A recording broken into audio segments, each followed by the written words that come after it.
electricity, circuits, and their components. Nihal and his classmates were excited for their school trip to the Bhakra Nangal Dam. There they would visit the hydroelectric powerhouse where the force of falling water was used to generate electricity. बच्चों, इस chapter की शुरुआत एक छोटी सी कहानी से होती है। निहाल और उसके दोस्त स्कूल की तरफ से भाखड़ा नांगल डैम घूमने जाने वाले थे। वहां वे हाइड्रो इलेक्ट्रिक पावर हाउस देखने वाले थे, जहां गिरते हुए पानी की ताकत का इस्तेमाल करके बिजली बनाई जा यानी पानी की ऊर्जा को इलेक्ट्रिकल एनर्जी में बदला जाता है। They also looked forward to the free 13-kilometer train ride from Nangal in Punjab to Bhakra in Himachal Pradesh. बच्चे इस ट्रिप को लेकर और भी ज्यादा उत्साहित थे क्योंकि उन्हें पंजाब के नांगल से हिमाचल प्रदेश के भाखड़ा तक लगभग 13 किलोमीटर की सुंदर ट्रेन यात्रा भी करनी थी। यह रास्ता सतलुज नदी और शिवालिक पहाड़ियों के बीच से होकर गुजरता है। Prior to the trip, Nihal and his classmates were given a group assignment to prepare a presentation on the uses of electricity. They began by looking around their houses, then their school, followed by their neighborhood, their city, and finally, they searched the internet. लेकिन trip पर जाने से पहले उनके teacher ने एक group assignment दिया। उन्हें यूजेस ऑफ इलेक्ट्रिसिटी यानी बिजली के उपयोगों पर एक प्रेजेंटेशन बनानी थी। इसके लिए उन्होंने अपने घर में देखा कि बिजली कहाँ कहाँ इस्तेमाल होती है, फिर स्कूल में, अपने आसपास, पूरे शहर में और आखिर में इंटरनेट पर भी जानकारी खोजी। To their astonishment, their list kept growing. उन्हें देखकर हैरानी हुई कि बिजली का उपयोग तो लगभग हर जगह होता है। जितना वे खोजते गए, उनकी सूची उतनी ही बड़ी होती गई। They decided to organize the uses under different headings. फिर उन्होंने सोचा कि इन सभी उपयोगों को अलग-अलग कैटेगरी में बांट देते हैं। जैसे एंटरटेनमेंट में टेलीविजन, रेडियो के अलावा computer, music system, gaming console भी आते हैं। कम्युनिकेशन में मोबाइल फोन, इंटरनेट के साथ लैपटॉप, टेलीफोन और वाईफाई राउटर भी आते हैं। अदर्स में वाटर पंप, क्रेन, कंप्यूटर के अलावा प्रिंटर, एटीएम, सीसीटीवी कैमरा और वाटर प्यूरिफायर भी शामिल किए जा सकते हैं। लाइटिंग में घर, स्कूल, ऑफिस, सड़कें, बाजार, अस्पताल और रेलवे स्टेशन जैसी जगहों की रोशनी आती है। कुकिंग में electric kettle, mixer grinder, toaster, oven, microwave के साथ राइस कुकर और इंडक्शन कुकटॉप भी आते हैं। ट्रांसपोर्टेशन में ट्रेन, बस, कार, स्कूटर, लिफ्ट, एस्केलेटर के साथ मेट्रो ट्रेन और इलेक्ट्रिक बस भी शामिल हैं। हीटिंग एंड कूलिंग में fan, room heater, geyser, refrigerator, air conditioner के अलावा एयर कूलर और वाटर कूलर भी आते हैं। Can you help Nihal by adding some more uses to his list? Also, suggest some other ways of grouping the uses of electricity. अब NCERT आपसे पूछ रही है, क्या आप भी इस सूची में बिजली के कुछ और उपयोग जोड़ सकते हैं? और क्या आप इन्हें किसी दूसरे तरीके से भी समूहों में बांट सकते हैं? जैसे home uses, industrial uses, agricultural uses, medical uses, or educational uses.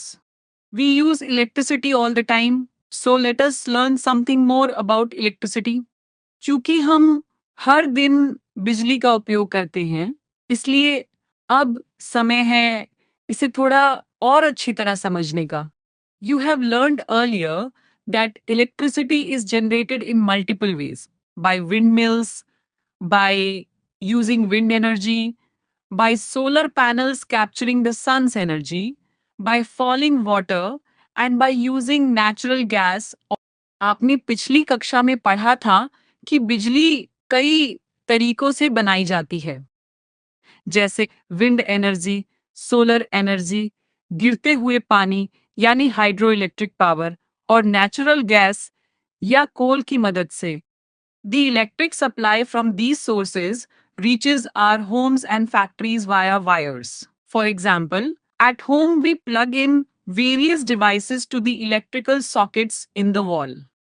Power station में बनने वाली बिजली लंबी लंबी तारों के जरिए हमारे घरों, स्कूलों और फैक्ट्रियों तक पहुंचती है।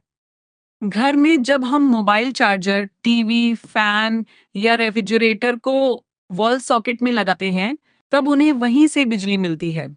However, to learn about electricity, we will focus on a portable source of electricity that most of us may have used. Let us start with its use in a common device like a torchlight. लेकिन इस chapter में हम घर की बिजली से शुरुआत नहीं करेंगे।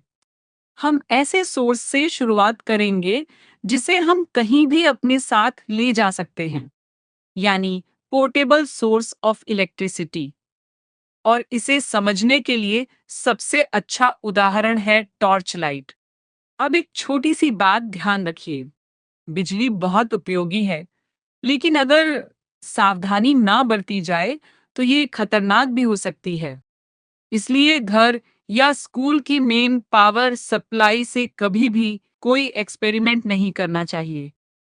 हमेशा टॉर्च, वॉल क्लॉक, रेडियो या रिमोट में इस्तेमाल होने वाले सेल्स या बैटरीज का ही प्रयोग करना चाहिए। अब एक एक्टिविटी करते हैं। अपने घर की एक टॉर्च लेकर उसे ध्यान से देखिए। क्या आपको उसमें एक लैंप और एक स्विच दिखाई दे रहा है? अब स्विच को आगे की तरफ स्लाइड कीजिए। क्या लैंप जल गया? अब स्विच को वापस पहले वाली पोजीशन में ले आइए। अब लैंप बुझ गया होगा। इस एक्टिविटी से हमें पता चलता है कि स्विच की एक पोजीशन में लैंप जलता है और दूसरी पोजीशन में नहीं। अब टॉर्च का सबसे महत्वपूर्ण भाग समझते हैं। All electric cells have two terminals. One is called positive, while the other is negative. The metal cap is the positive terminal of the electric cell, and the metal disc is the negative terminal. The electric cell is a portable source of electrical energy. हर electric cell के दो terminal होते हैं। एक होता है positive terminal, जिस पर प्लस का चिन्ह बना होता है। दूसरा होता है नेगेटिव टर्मिनल, जिस पर का चिन्ह होता है। सेल के ऊपर जो छोटा मेटल कैप होता है वही पॉजिटिव टर्मिनल होता है, और नीचे जो फ्लैट मेटल डिस्क होती है वह नेगेटिव टर्मिनल होती है। याद रखिए, इलेक्ट्रिक सेल एक portable source of electrical energy है। यही cell torch, wall clock, remote और कई छोटे इलेक्ट्रॉनिक डिवाइसेस को चलाने के लिए बिजली देता है। अब आगे बढ़ते हैं और समझते हैं कि जब एक सेल से काम नहीं चलता तब क्या किया जाता है। Take a torch which uses two cells. Put the cells back in a different order. Also, try reversing the direction of one cell. The lamp glows when the cells are placed in the correct order. अब एक दो cell वाली torch लीजिए, उसके दोनों sales निकालिए। अब उन्हें उल्टे क्रम में लगाइए या किसी एक सेल को उल्टा कर दीजिए। फिर स्विच ऑन करके देखिए, क्या टॉर्च जली? नहीं। अब दोनों सेल्स को सही क्रम में लगाइए। इस बार टॉर्च आसानी से जल जाएगी। The positive terminal of one cell is connected to the negative terminal of the next cell. Such a combination of two or more cells is called a battery. इस एक्टिविटी से हमें एक बहुत महत्वपूर्ण बात पता चलती है। दो सेल्स को किसी भी तरह नहीं जोड़ा जाता। एक सेल का पॉजिटिव टर्मिनल दूसरे सेल के नेगेटिव टर्मिनल से जोड़ा जाता है। दो या दो से अधिक सेल्स के इस कॉम्बिनेशन को बैटरी कहते हैं। कई डिवाइसेस में एक से ज्यादा सेल्स की जरूरत होती है।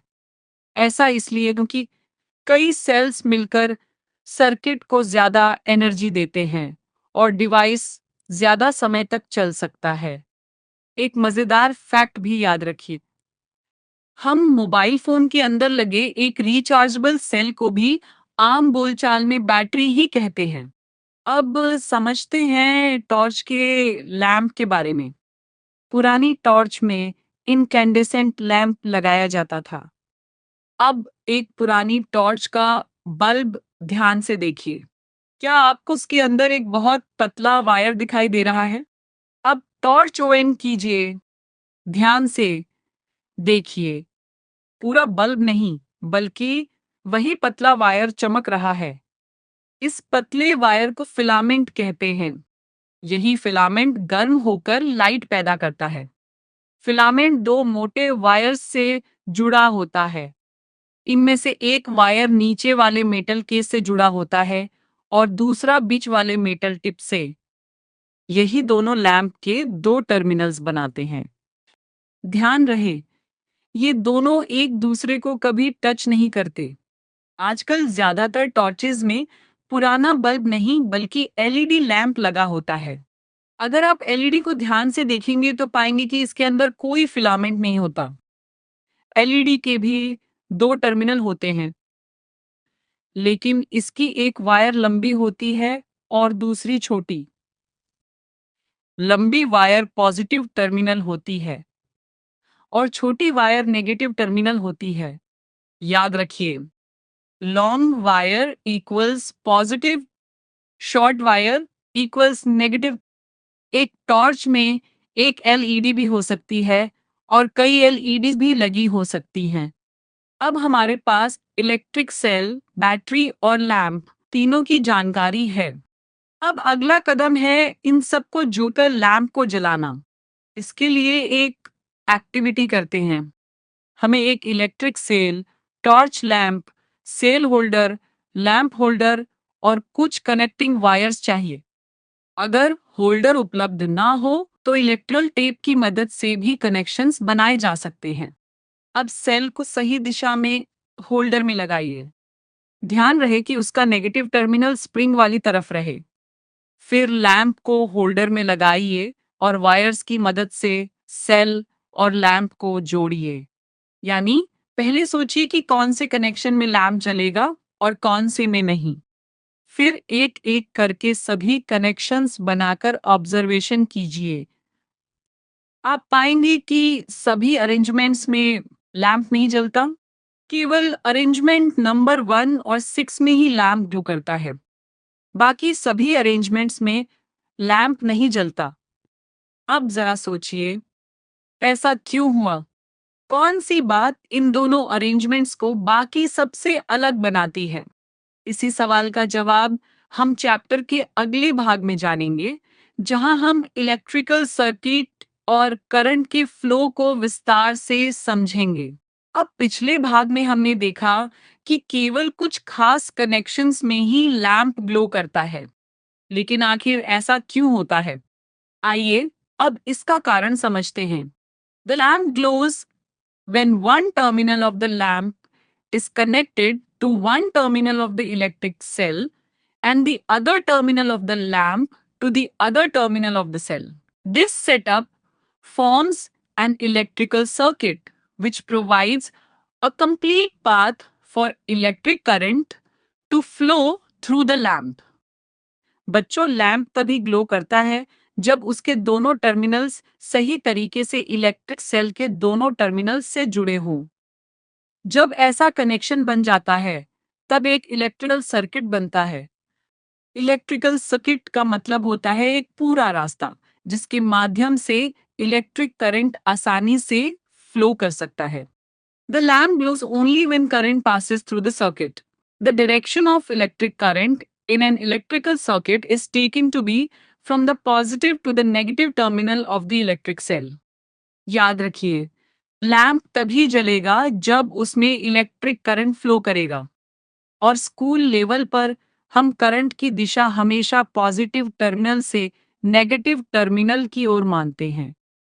यह एक बहुत महत्वपूर्ण एग्जाम पॉइंट है। When the terminals of the lamp are connected with those of the electric cell by wires, the current passes through the filament of the incandescent lamp and makes it glow. जब cell और lamp को wires की मदद से सही तरीके से जोड़ा जाता है, तब इलेक्ट्रिक करंट बल्ब के अंदर मौजूद फिलामेंट से होकर गुजरता है। करंट के गुजरने पर फिलामेंट बहुत गर्म हो जाता है और चमकने लगता है। इसी वजह से बल्ब में लाइट दिखाई देती है। With an incandescent lamp, it does not matter which of its terminals connects to the positive or negative terminal of the cell. The lamp will glow as long as the circuit is complete and current flows through the filament. Incandescent bulb की एक खास बात है, इसे किसी भी direction में लगाया जाए, बल्ब फिर भी जल जाएगा।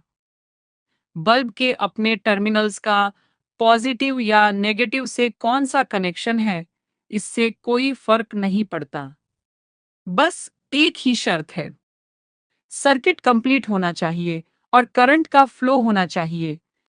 Fascinating facts, sometimes an incandescent lamp does not glow even when connected to a cell. We say the lamp has fused usually due to a broken filament.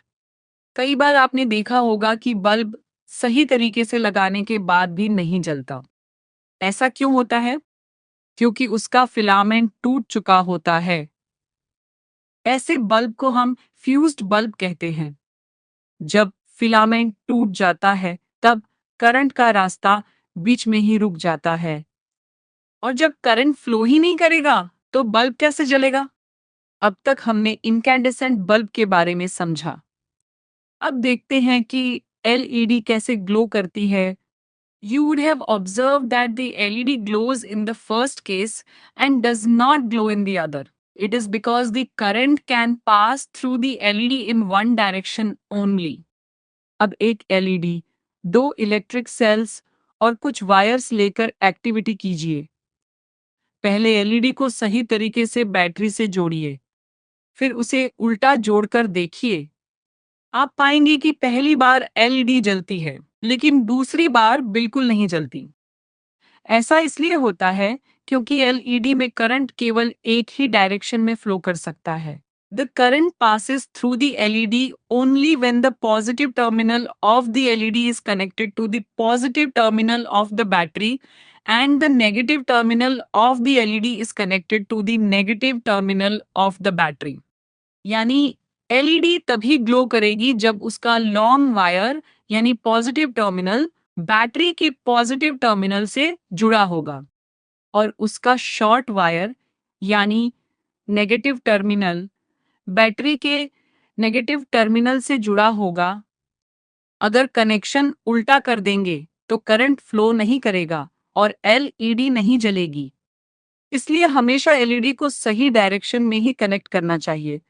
अब एक नया सवाल, टॉर्च का स्विच आखिर लैंप को ON और OFF कैसे करता है? चलिए इसे एक आसान एक्टिविटी से समझते हैं। एक छोटा सा कार्डबोर्ड लीजिए, उसमें दो ड्राइंग पिन्स लगाइए, फिर एक सेफ्टी पिन या पेपर क्लिप को इस तरह लगाइए कि वह आसानी से घूम सके। अब दोनों ड्राइंग पिन से एक एक वायर जोड़ दीजिए। बस आपका सिंपल स्विच तैयार है। अब इस स्विच को इलेक्ट्रिक सेल और बल्ब के साथ जोड़कर देखिए। पहले सेफ्टी पिन को दूसरी ड्राइंग पिन से दूर रखिए। क्या बल्ब जल रहा है? नहीं। अब सेफ्टी पिन को घुमाकर दूसरी ड्राइंग पिन को टच कराइए। देखिए बल्ब तुरंत जल गया। When the safety pin touches both drawing pins, it closes the gap and completes the path and allows the current to flow. जब सेफ्टी पिन दोनों ड्राइंग पिन्स को जोड़ देती है, तब सर्किट का रास्ता पूरा हो जाता है। करंट आसानी से फ्लो करने लगता है। इसे स्विच की ON पोजीशन कहते हैं और इसी वजह से बल्ब ग्लो करने लगता है। When the safety pin does not touch the second drawing pin, the gap in the circuit prevents current flow. In this OFF position, we say that the circuit is open. लेकिन जब safety pin दूसरी pin को touch नहीं करती, तब circuit के बीच में gap बन जाता है। करंट आगे नहीं जा पाता, बल्ब नहीं जलता। इसे स्विच की OFF पोजीशन कहते हैं। इस स्थिति में सर्किट को ओपन सर्किट कहा जाता है। याद रखिए, O N position equals closed circuit equals current flow equals bulb. O N O F F position equals open circuit equals no current flow equals bulb. O F F ये एक बहुत महत्वपूर्ण concept है। एक और महत्वपूर्ण बात, स्विच को सर्किट में किसी भी जगह लगाया जा सकता है। उसका काम केवल करंट के रास्ते को कंप्लीट करना या ब्रेक करना होता है। घर में लगे सभी इलेक्ट्रिक स्विच भी इसी प्रिंसिपल पर काम करते हैं, बस उनका डिजाइन थोड़ा अलग होता है। अब तक हम वास्तविक सेल, बल्ब और स्विच देख रहे थे, लेकिन क्या हर बार सर्किट बनाते समय उनकी पूरी पिक्चर बनाना आसान होगा? बिल्कुल नहीं। इसीलिए साइंटिस्ट और इंजीनियर्स कुछ स्टैंडर्ड सिंबल्स का उपयोग करते हैं। The various components of an electrical circuit can be represented by symbols. Can we represent the circuits in a simpler manner? Circuit को आसान तरीके से दिखाने के लिए हर इलेक्ट्रिकल कंपोनेंट का एक स्टैंडर्ड सिंबल बनाया गया है। जैसे इलेक्ट्रिक सेल का अलग सिंबल, बैटरी का अलग सिंबल, बल्ब का अलग सिंबल, एलईडी का अलग सिंबल, वायर का अलग सिंबल और ओएन तथा ओएफएफ स्विच के भी अलग अलग सिंबल्स होते हैं। इन्हीं सिंबल्स की मदद से सर्किट डायग्राम बनाया जाता है। एक बात हमेशा याद रखिए, इलेक्ट्रिक सेल के सिंबल में लंबी लाइन पॉजिटिव टर्मिनल को दिखाती है और छोटी लाइन नेगेटिव टर्मिनल को। एग्जाम में अक्सर यही पूछा जाता है। इन सिंबल्स की मदद से एक सर्किट डायग्राम बनाइए। जब आप डायग्राम बनाएंगे तो पाएंगे कि सिंबल्स की मदद से पूरा सर्किट बनाना पिक्चर बनाने से कहीं ज्यादा आसान होता है। International organizations create standard symbols for electrical and electronic parts. Using the same symbols across the world helps people from different countries and industries understand each other easily. आप सोच रहे होंगे कि पूरी दुनिया में यही सिंबल्स क्यों इस्तेमाल किए जाते हैं? क्योंकि इंटरनेशनल ऑर्गेनाइजेशंस जैसे आईईसी, एनसी और आईट्रिपल ने इन सिंबल्स को स्टैंडर्ड बनाया है। जब पूरी दुनिया एक ही सिंबल का इस्तेमाल करती है, तब किसी भी देश का इंजीनियर या साइंटिस्ट दूसरे देश के सर्किट डायग्राम को आसानी से समझ सकता है। यही स्टैंडर्डाइजेशन का सबसे बड़ा फायदा है। क्विक रिवीजन, आज हमने सीखा इलेक्ट्रिकल सर्किट करंट के लिए एक कंप्लीट पाथ होता है। करंट की दिशा पॉजिटिव टर्मिनल से नेगेटिव टर्मिनल मानी जाती है। इनकैंडेसेंट बल्ब किसी भी डायरेक्शन में लगाया जा सकता है। फ्यूज्ड बल्ब का फिलामेंट टूट जाता है, इसलिए वह नहीं जलता। एलईडी केवल सही डायरेक्शन में कनेक्ट करने पर ही ग्लो करती है। स्विच सर्किट को ओ एन और ओ एफ एफ करता है। ओ एन पोजिशन में सर्किट क्लोज्ड होता है। ओ एफ एफ पोजीशन में सर्किट ओपन होता है। इलेक्ट्रिकल कंपोनेंट्स को स्टैंडर्ड सिंबल्स से दर्शाया जाता है। पूरी दुनिया में एक जैसे सिंबल्स इस्तेमाल किए जाते हैं ताकि सभी लोग सर्किट डायग्राम्स को आसानी से समझ सकें। अब तक हमने cell, battery, lamp, LED, switch और सर्किट के बारे में पढ़ लिया। अब एक नया सवाल सोचिए। Why did we use metal wires for making electric circuits? Can we not use some other materials for wires? Also, why are electric wires covered with plastic or rubber? बच्चों, जब हम इलेक्ट्रिक सर्किट बनाते हैं तो हमेशा metal wire ही क्यों इस्तेमाल करते हैं? क्या लकड़ी, प्लास्टिक या रबर से भी वायर बनाया जा सकता है? और अगर अंदर मेटल है तो उसके ऊपर प्लास्टिक या रबर की परत क्यों चढ़ाई जाती है?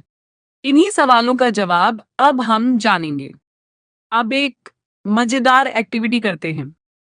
घर या स्कूल में अलग अलग चीजें इकट्ठा कीजिए, जैसे मेटल स्पून, कॉइन, की, safety pin, aluminium foil, cork, rubber, glass, plastic scale, wooden block, candle, cardboard, paper और पेंसिल लीड।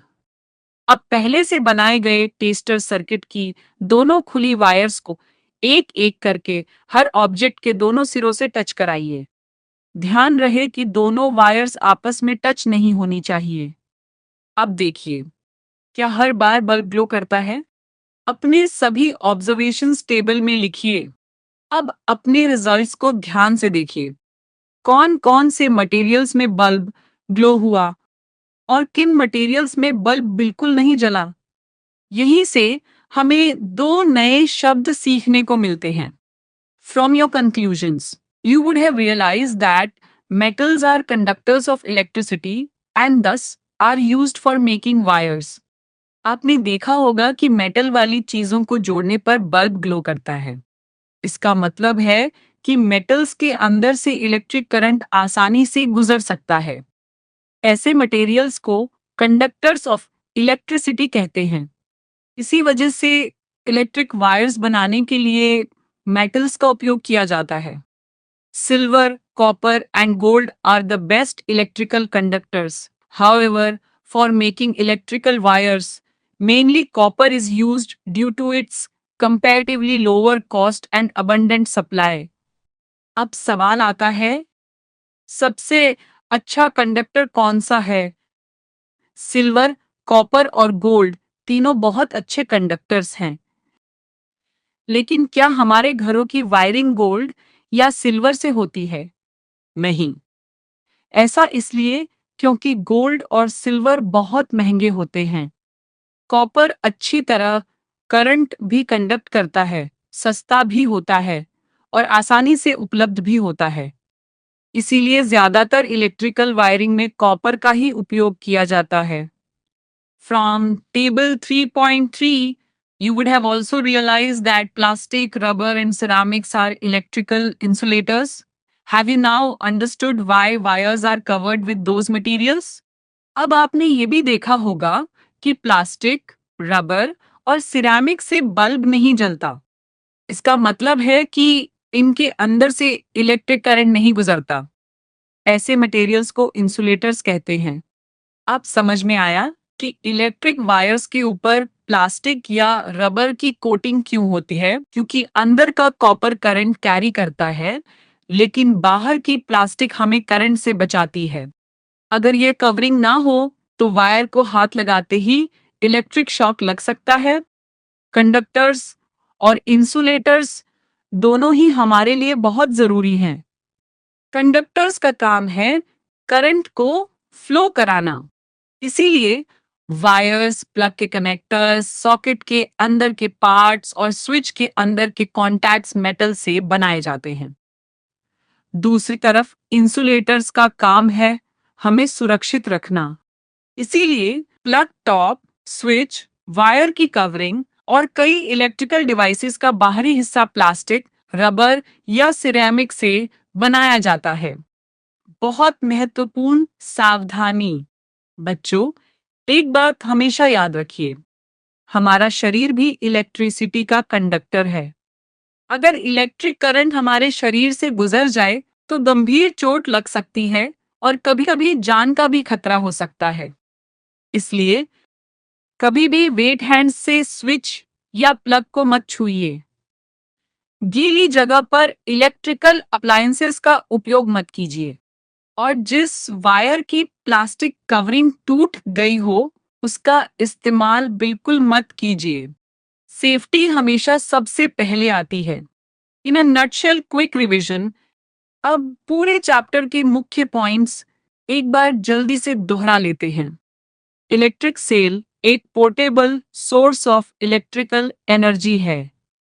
हर सेल के दो टर्मिनल्स होते हैं, पॉजिटिव और नेगेटिव।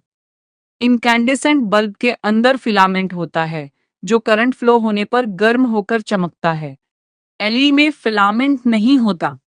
एलईडी केवल सही डायरेक्शन में करंट मिलने पर ही ग्लो करती है। स्विच सर्किट को कंप्लीट या ब्रेक करता है। क्लोज्ड सर्किट में करंट फ्लो करता है। ओपन सर्किट में करंट फ्लो नहीं करता। सिंबल्स की मदद से बनाए गए डायग्राम को सर्किट डायग्राम कहते हैं। जिन मटेरियल से करंट आसानी से गुजरता है उन्हें कंडक्टर्स कहते हैं। जिन मटेरियल्स से करंट नहीं गुजरता उन्हें इंसुलेटर्स कहते हैं। Let us enhance our learning. अब चैप्टर के कुछ महत्वपूर्ण क्वेश्चंस देखते हैं। Question 1, choose the incorrect statement. यहां आपको गलत स्टेटमेंट पहचाननी है। सही उत्तर है option 1, a switch is the source of electric current in a circuit. ये गलत है, क्योंकि करंट का सोर्स स्विच नहीं बल्कि इलेक्ट्रिक सेल या बैटरी होती है। क्वेश्चन 2, चित्र में ए और बी के बीच कौन सा मटेरियल लगाने पर लैंप नहीं जलेगा? याद रखिए, अगर बीच में इंसुलेटर जैसे रबर, प्लास्टिक या वुड लगा होगा तो बल्ब नहीं जलेगा। क्वेश्चन 3, अगर फिगर में एक बल्ब का फिलामेंट टूट जाए तो क्या दूसरा बल्ब ग्लो करेगा? इसका उत्तर सर्किट के प्रकार पर निर्भर करता है। अगर दोनों सीरीज में जुड़े हैं तो दूसरा बल्ब भी नहीं जलेगा। अगर पैरेलल में जुड़े हैं तो दूसरा बल्ब जल सकता है। इसलिए हमेशा फिगर देखकर उत्तर दीजिए। क्वेश्चन 4, अगर किसी स्टूडेंट ने कनेक्टिंग वायर की प्लास्टिक इंसुलेशन नहीं हटाई तो क्या बल्ब ग्लो करेगा? नहीं, क्योंकि प्लास्टिक करंट को फ्लो नहीं होने देगा। वायर के मेटल पार्ट का कांटेक्ट होना बहुत जरूरी है।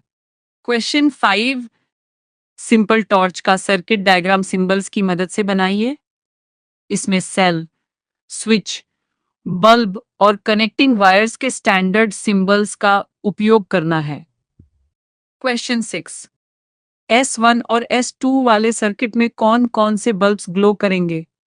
इसका उत्तर भी फिगर देखकर ही दिया जाएगा। एग्जाम में ऐसे क्वेश्चंस में सर्किट को ध्यान से देखकर करंट का पाथ समझना होता है। क्वेश्चन 7, सर्किट बंद करने के बाद भी बल्ब ग्लो नहीं कर रहा।